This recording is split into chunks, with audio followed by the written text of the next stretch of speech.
అదొక హ్యాపీ అనే వర్డ్ అయితే యూజ్ చేయలేను, బట్ చాలా సాటిస్ఫాక్షన్గా ఉంది. ఎందుకంటే వాళ్ళందరినీ, ఇక్కడ ఉన్నటువంటి వాళ్ళందరికీ వీళ్ళు చేస్తున్న సేవ కానివ్వండి, సర్వీస్ కానివ్వండి, వాళ్ళని తీసుకునేటువంటి కేర్ కానివ్వండి, చాలా ఓవర్వెల్మింగ్గా ఉంది మా అందరికీ. అండ్ మన చేతిలో ఏది లేదు, ఏదైనా భగవంతుడి దయతోనే జరుగుతుంది అన్నట్టు ఫస్ట్ రాగానే శివాలయంకి వెళ్ళటము, అక్కడ స్వామికి మా చేత అభిషేకం చేయించటము, దాని తర్వాత మాకు ఆ హోమ ప్రసాదం ఇచ్చారు. అక్కడి నుంచి ఆ గుడి కడుతున్నారు వారు, ఇక్కడ చాలా 12 జ్యోతిర్లింగాలతో చాలా అద్భుతంగా కన్స్ట్రక్ట్ చేస్తున్నారు.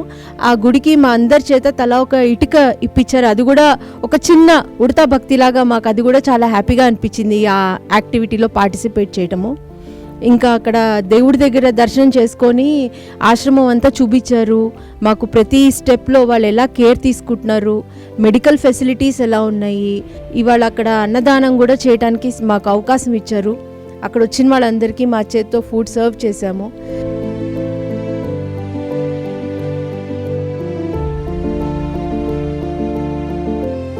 మనం 5 star restaurants, hotels, Michelin star restaurants అని చెప్పి వెళ్తాము.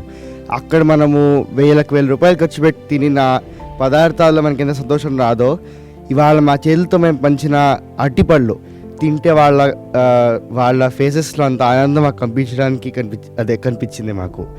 So we take things for granted very often. And actually మనం గ్రౌండెడ్గా ఫీల్ అవ్వాలంటే అన్నదానంకి వెళ్ళాలి మనం. అరటిపళ్ళు నార్మల్గా మనం తింటూనే ఉంటాం కదా అనిపిస్తుంది, కానీ వాళ్ళ ఫేసెస్లో అంత హ్యాపీనెస్ కనిపించింది మాకు అరటిపళ్ళు పంచితే. దాంతో బాగా హ్యూమిలిటీగా అనిపించింది. And every single soul tells a story.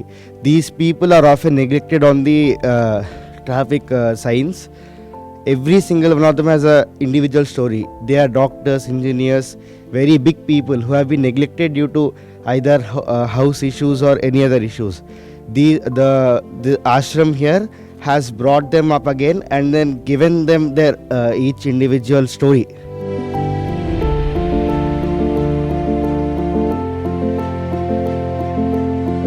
దాతలకు, సేవామూర్తులకు విన్నపం. ఈ అభాగ్యుల పట్ల మీ దయాహృదయాన్ని ఈ వీడియో చూడటం వరకే పరిమితం చేయవద్దని మనవి.